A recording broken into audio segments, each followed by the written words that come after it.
Innal hamdalillah nahmaduhu wa nasta'inuhu wa nastaghfiruh wa na'udzu billahi min sururi anfusina wa min sayyiati a'malina. May yahdihillah fahuwal muhtadi wa may yudlil fala hadiyalah. Asyhadu an la ilaha illallah wahdahu la syarikalah wa asyhadu anna Muhammadan abduhu wa rasuluh alladzi la nabiyya ba'dah. Amma ba'du, faqala Allahu ta'ala fi kitabihil karim, a'udzu billahi minasyaitonir rajim. Ya ayyuhalladzina amanu taqullaha haqqa tuqatih wala tamutunna illa wa antum muslimun. Ma'asyiral muslimin sidang Jum'ah rahimakumullah. Alhamdulillah, dengan izin Allah Subhanahu wa taala, pada Jumat yang penuh berkah ini kita semua dapat melaksanakan kewajiban ibadah sholat Jumat sebagaimana biasanya. Mudah-mudahan Jumat hari ini menjadi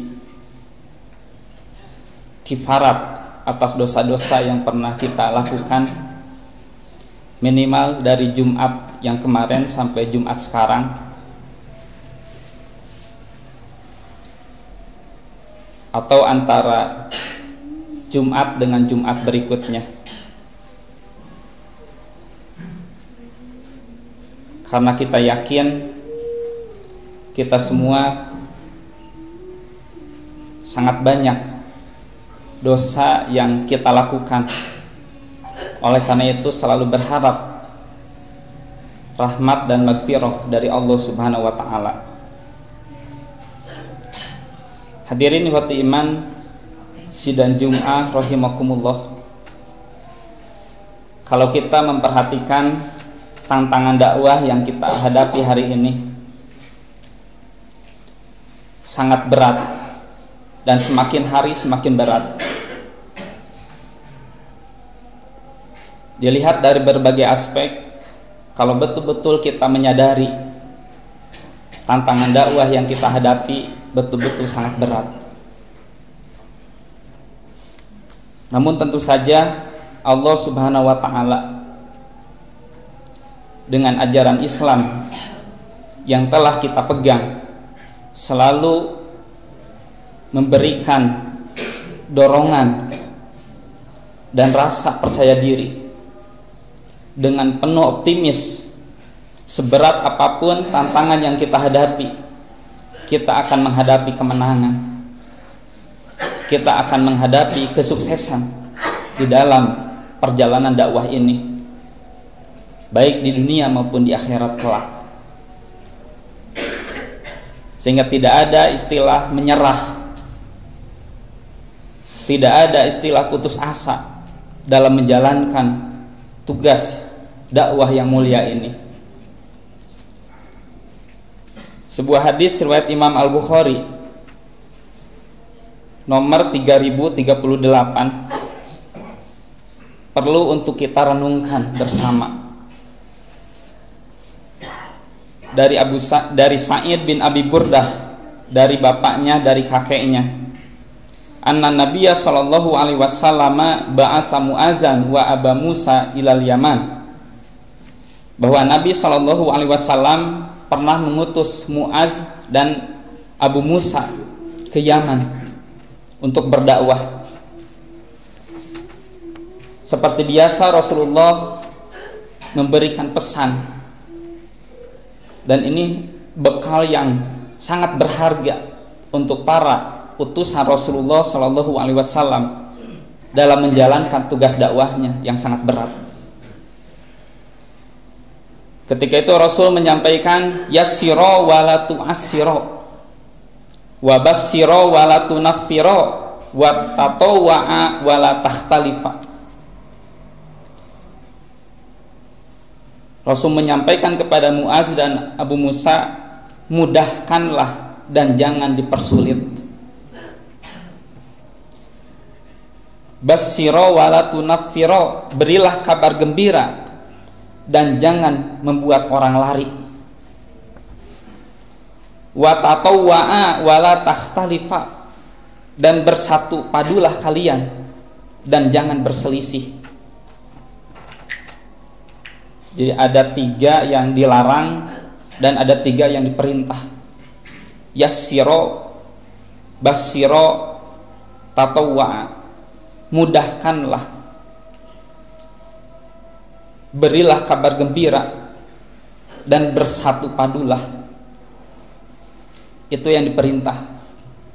Sekaligus Rasul menguatkan wala tu'assiro, jangan dipersulit, wala tunaffiro, jangan membuat orang lari, wala takhtalifa, dan jangan berselisih. Sebetulnya hanya dengan 3 perintah saja sudah cukup. Jadi kalau kita memahami bahasa Arab, dengan 3 perintah saja sudah cukup. Tapi di sini Rasul menambahkan dengan 3 yang dilarang, dengan 3 kebalikannya. Ada apa dalam kalimat ini?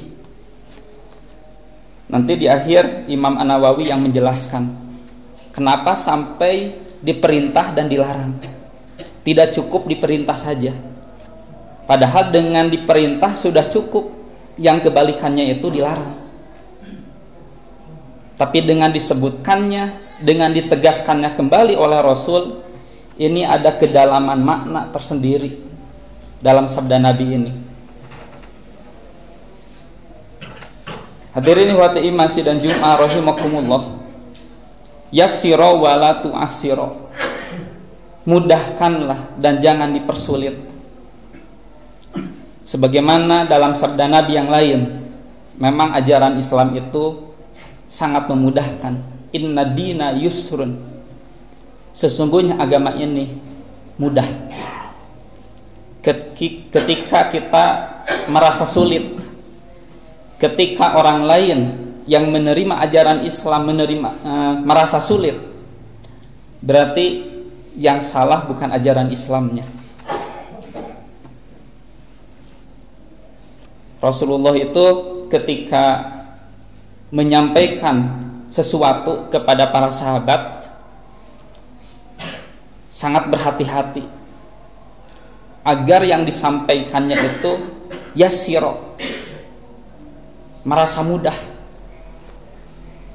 Sampai ada ungkapan dalam beberapa hadis, laula an asukko ala ummati, kalaulah tidak memberatkan atas umatku. Jadi ada kata-kata seperti ini yang diulang-ulang ketika Rasulullah menyampaikan sebuah pesan yang sangat penting, tapi sangat berhati-hati. Laula an asukko ala ummati la amartuhum, kalaulah tidak memberatkan atas umatku, aku akan memerintahkan.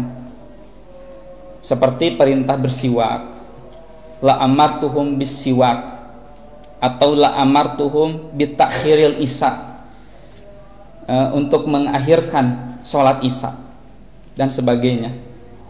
Nah, ungkapan-ungkapan seperti itu menunjukkan betapa ingin memudahkannya Rasul kepada para sahabat, kepada umatnya. Yassiro wala tu'assiro, bahwa ajaran Islam itu memang mudah. Masih dalam hadis surat Al-Bukhari, suatu hari ada seorang sahabat mengadu kepada Rasul, inni lata'akhkharu anis sholati fil fajri mimma yutilu bina pulanun fiha. Ya Rasulullah, sungguh aku tidak ikut sholat subuh berjamaah disebabkan oleh si fulan yang memanjangkan bacaan sholatnya bersama kami. Jadi imam panjang teing bacaan anak gitunya, sampai kenka merasa keberatan untuk ikut sholat berjamaah.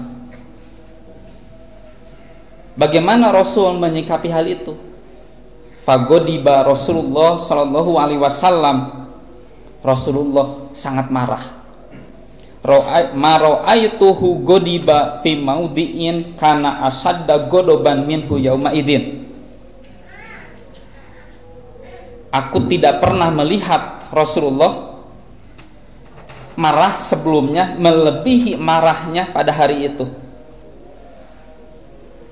Summa qala, kemudian beliau bersabda, ya ayuhan nas, wahai manusia, inna minkum munaffirin, sesungguhnya di antara kalian ada orang yang menyebabkan orang lain lari. Jadi di antara kalian ada orang yang menyebabkan orang lain lari. Seharusnya ikut sholat berjamaah, ini menjadi tidak. Faman amman nasa falyatajawaz fa inna khalfahu ad-dha'if wal kabir wa zal hajjah wa dal hajjah. Maka barang siapa yang sholat mengimami orang-orang, hendaklah melaksanakannya dengan ringan. Falyatazawwaj, dalam riwayat yang lain falyukhaffif, karena di belakang atau makmum ada orang yang lemah, wal kabir ada orang yang tua, wazal hajah dan ada orang yang memiliki keperluan. Ini menegaskan bahwa ajaran Islam itu yassiro wala tu'assiro, mudah dan jangan dipersulit, wabassiro wala tunaffiro, menggembirakan dan jangan membuat lari. Hadirin wa iman sidang Jum'ah rahimakumullah. Wa tatawwa'a wala takhtalifa, dan yang ketiganya bersatulah, bersatu padulah, wala takhtalifa, dan jangan berselisih. Sebuah hadis riwayat Imam Muslim bisa dijadikan sebagai gambaran. Karena Rasulullah Shallallahu Alaihi Wasallam yamsahu manakibina fis shalah. Kata Abu Mas'ud Al-Ansari, ketika Rasulullah mau melaksanakan sholat, mengusap pundak kami. Wa yaqulu, dan beliau bersabda, istawu wala takhtalifu, luruskanlah sapnya dan jangan berbeda-beda, wala takhtalifu, jangan bengkok, harus lurus. Fatah talifakulubukum, dan jangan berbeda-beda sehingga hati kalian jadi berselisih. Qala Abu Mas'ud berkata, fa antumul yauma asaddu ikhtilafan, kalian sekarang sangat berselisih. Hadis riwayat Imam Muslim nomor 432. Dalam hadis ini digambarkan bahwa betapa pentingnya kita meluruskan saf salat untuk keutuhan persatuan umat Islam. Jadi jangankan yang tidak ikut berjamaah, yang berjamaah saja ketika safnya tidak lurus, hatinya bisa berselisih. Ketika banyak yang tidak berjamaah, sudah kita bayangkan betapa banyaknya perselisihan di antara umat Islam ini. Ketika ikut berjamaah saja, safnya tidak lurus, sudah berselisih, bagaimana yang tidak ikut sholat berjamaah? Maka sangat banyak kemungkinan perselisihan di antara umat Islam ini.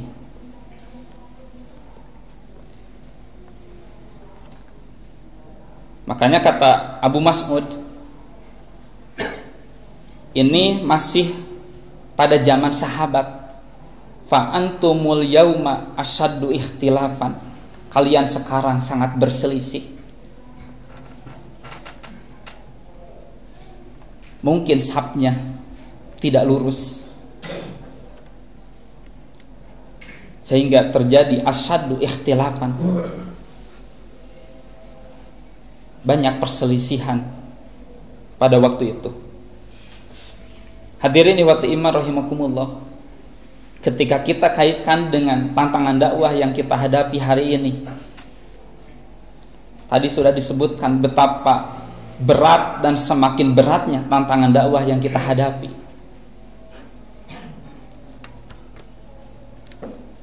Syekh Tariq Abdul Halim dalam kitabnya Asbabul Ikhtilaf, Asbabu Ikhtilafil Muslimin wa Tafarruqihim, dengan panjang lebar menjelaskan bahwa secara garis besar ada dua penyebab ikhtilaf, perpecahan atau perselisihan yang terjadi di tubuh umat Islam. Yang pertama, faktor internal dakhiliyah, yaitu hawa nafsu, ittiba'ul hawa, mengikuti hawa nafsu. Yang kedua, ta'assub, fanatisme, rasa cinta atau keberpihakan yang berlebihan. Dan yang ketiga, al-jahlu, kurangnya ilmu. Ini yang menyebabkan perpecahan atau perselisihan di antara umat Islam. Sementara faktor khorijiyah atau faktor eksternalnya, yaitu pengaruh-pengaruh dari agama luar, baik Yahudi ataupun Nasrani, Persia, Yunani dan sebagainya, yang sudah ada di tubuh umat Islam. Barakallahu li wa lakum.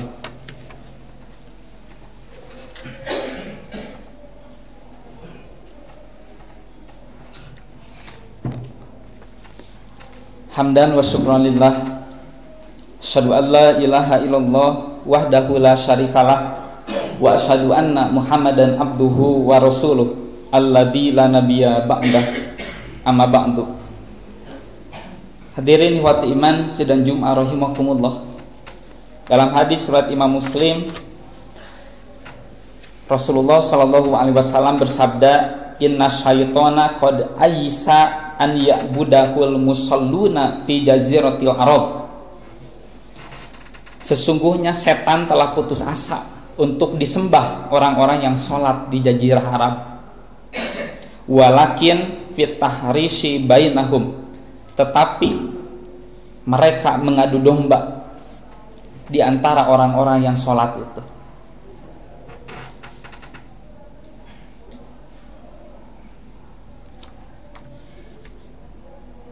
Kata Imam An-Nawawi, yang dimaksud dengan fit tahrisi bainahum, mengadu domba di antara umat Islam itu, bil khusumati wasyahnai wal bagdoi wal hurubi wal fitani wa ghairiha. Mengadu domba dengan permusuhan, dengan kebencian, dengan peperangan, dengan fitnah-fitnah dan yang lainnya. Itu yang ditebar, yang disebarkan oleh setan di tengah-tengah tubuh umat Islam, sehingga umat Islam menjadi berpecah, menjadi berselisih dan tidak bersatu. Hadirin ikhwat iman rahimakumullah, dalam hadis yang tadi kita diperintahkan dalam berdakwah, yassiru wala tu'assiru, yassiro wala tu'assiro, mudahkanlah dan jangan dipersulit. Wabasyiro wala tunafiro, berilah kabar gembira dan jangan membuat lari. Watatawwa'a wala takhtalifa, dan bersatu padulah dan jangan berselisih. Ada 3 perintah dan dikuatkan dengan 3 larangan. Kenapa diungkapkan dengan 2 kali, padahal cukup dengan perintah saja? Dengan diperintah saja sudah cukup. Kalau diperintah untuk Yassiro itu sudah pasti, wala tu'assiro. Mudahkanlah secara tidak langsung, jangan dipersulit. Tapi kenapa oleh Rasul diulang lagi, disebutkan lagi? Imam Nawawi menjelaskan dalam Syarah Muslimnya, innama jama'a fi hazihil alfaz baina syai'i wa diddihi li'annahu qad yaf'aluhuma fi waqtaini falaw iktasara ala yassiru la sadaqa zalika ala man yassara marratan aw marratin wa assara fi mu'zamil halati.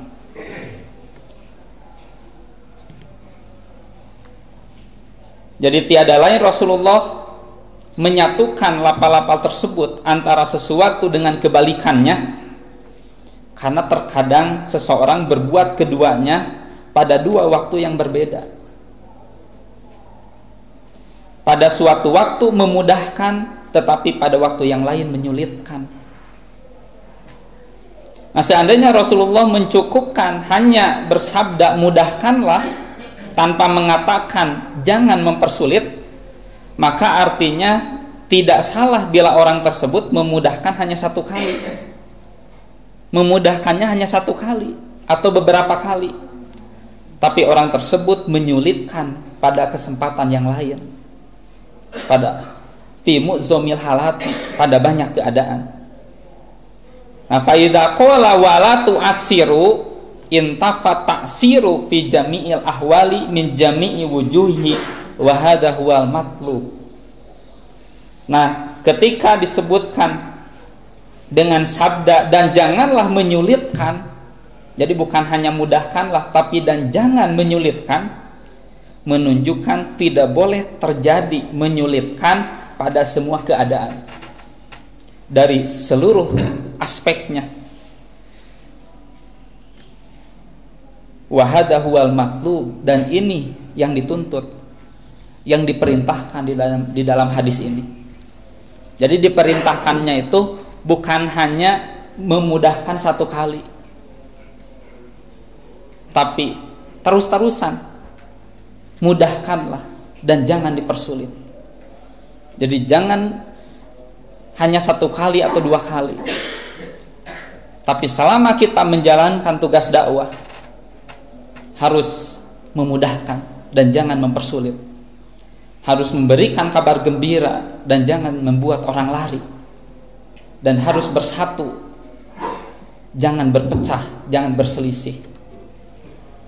Ini yang disampaikan oleh Rasul kepada Muaz dan Abu Musa ketika mau diutus ke Yaman. Tentu saja menjadi bekal yang berharga ketika kita semua terjun untuk berdakwah, karena kita semua adalah umat dakwah yang senantiasa mengajak kepada kebaikan, mengajak kepada kebenaran. Mudah-mudahan dari hadis riwayat Al-Bukhari, pesan Rasul yang disampaikan kepada Muaz dan Abu Musa ini bisa menjadi pelajaran yang berharga bagi kita semua dalam menjalankan tugas dakwah yang sangat berat dan semakin berat. Akhirul kalam, aqulu qouli hadza wa astaghfirullah li wa lakum. Assalamualaikum warahmatullahi wabarakatuh.